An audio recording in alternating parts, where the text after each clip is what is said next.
भारतीय शिक्षण मंडळातर्फे आयोजित पुनरुत्थानासाठी संशोधन या आंतरराष्ट्रीय परिषदेचे गुरुवारी VNIT येथे उद्घाटन करण्यात आले। यावेळी या कार्यक्रमाला केंद्रीय मनुष्यबळ विकास मंत्री स्मृती इराणी, मुख्यमंत्री देवेंद्र फडणवीस, महापौर प्रवीण दटके, शिक्षण तज्ञ अनिरुद्ध देशपांडे, खासदार अजय संचेती हे प्रामुख्याने उपस्थित होते। कार्यक्रमाला केंद्रीय मनुष्यबळ विकास मंत्री स्मृती इराणी, शिक्षण तज्ञ अनिरुद्ध देशपांडे, खासदार अजय संचेती हे प्रामुख्याने उपस्थित होते। प्रारंभी मानवराच्या हस्ते रिमोटने ज्ञानाचे ज्ञानकुंड प्रज्वलित करून उद्घाटन करण्यात आले। जुन्या विकासात्मक परंपरेचा जेव्हा आपल्याला विसर पडतो तेव्हा ज्ञानाचा विस्तार बंद होतो व समाजाची हानी होते। आजच्या घडीला दुष्काळ हे राज्यासमोरील एक सर्वात मोठे संकट आहे, परंतु ही स्थिती का आली याचा विचार करणे आवश्यक आहे। विकासाच्या मार्गावर चालत असताना अनेक बाबीचे अंधानुकरण करण्यात आले व परिणामी राज्यातील सिंचन क्षेत्र 12% मर्यादित राहिले। पारंपरिक पद्धतीचाच उपयोग करून जलयुक्त शिवार योजना राबवण्यात आली व वर्षभरात 6 लाख हेक्टर जमीन सिंचन क्षेत्राखाली आली। आज रिसर्च फॉर रिसर्जेंस की दृष्टि से अगर उच्च शिक्षा के क्षेत्र में ये काम हो रहे हैं तो स्कूली शिक्षा में भी ध्यान देने की ज़रूरत है। और मुझे इस बात का आनंद है कि आप स्कूली शिक्षा के विषयों को भी इस कॉन्फ्रेंस में ले रहे हैं।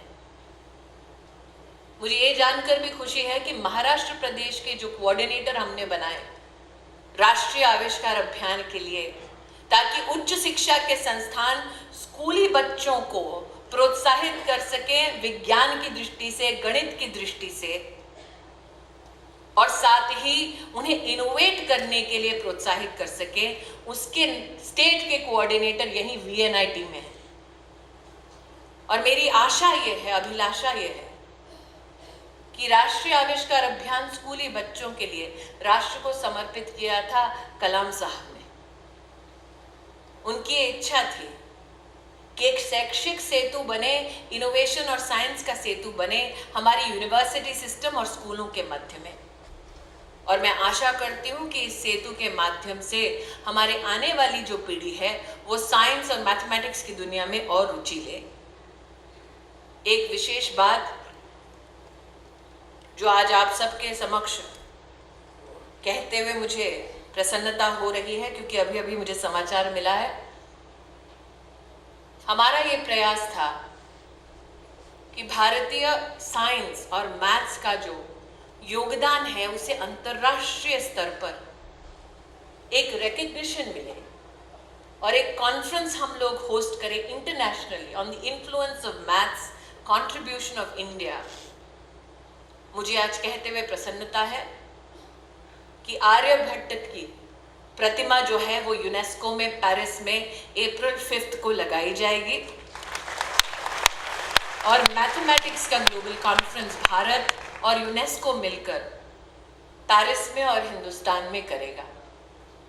जिस प्रकार से आज हमारे युवा अनुसंधानकर्ताओं को मिल रहा हूं, उन्होंने कहा मुझे विश्वास है कि आने वाले 3 वर्षों में हम महाराष्ट्र को एक इनोवेशन स्टेट के रूप में एस्टैब्लिश करेंगे। और मैंने उनको यह आश्वस्त किया कि राज्य की सरकार इस मामले में आपके पीछे खड़ी रहेगी।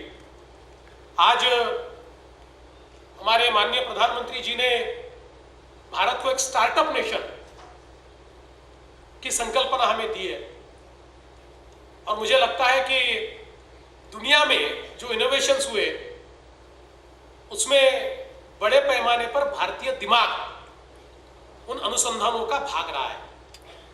और उस भारतीय दिमाग को अगर हमारे ही देश में हम उसी प्रकार की व्यवस्थाएं दें, वही इकोसिस्टम तैयार करके दें, तो निश्चित रूप से समाज उपयोगी विज्ञान हमारे यहाँ पर तैयार होगा। और जिस मूलगामी आधारशिला के ऊपर हमने शाश्वत विचार खड़ा किया, उसको हम निश्चित रूप से फिर एक बार प्रतिपादित कर पाएंगे। मैं आयोजकों का बहुत बहुत अभिनंदन करता हूं। इस संगोष्ठी को अपनी ओर से बहुत बहुत शुभकामनाएं देता हूं। त्यामुळे परंपराचा उपयोग करून विज्ञान जीवनोपयोगी करण्यावर भर द्यायला हवा असे मुख्यमंत्री म्हणाले। अनेक गोष्टीची केवळ माहिती असणे म्हणजे ज्ञान होत नाही। भारतीय आदर्शांना प्रस्थापित करण्यासाठी संशोधनाची आवश्यकता आहे। शिक्षण अर्थकारणात जोडल्या गेल्यामुळे संशोधन मागे पडत आहे, असे प्रतिपादन अनिरुद्ध देशपांडे यांनी केले. मंचावर महापौर प्रवीण दटके, VNIT प्रशासकीय मंडळाचे अध्यक्ष विश्राम जामदार, VNITचे संचालक डॉक्टर नरेंद्र चौधरी, राष्ट्रसंत तुकडोजी महाराज नागपूर विद्यापीठाचे कुलगुरू डॉक्टर सिद्धिविनायक काणे, कविकुलगुरू कालिदास संस्कृत विद्यापीठाचे कुलगुरू डॉक्टर उमा वैद, गोंडवाना विद्यापीठाचे कुलगुरू डॉक्टर कल्याणकार, संत गाडगे बाबा अमरावती विद्यापीठाचे कुलगुरू डॉक्टर मोहन खेडकर हे प्रामुख्याने उपस्थित होते. कॅमेरामॅन रोशन भोकडेसह भीमराव लोणारची रिपोर्ट, CD विदर्भ न्यूजसाठी.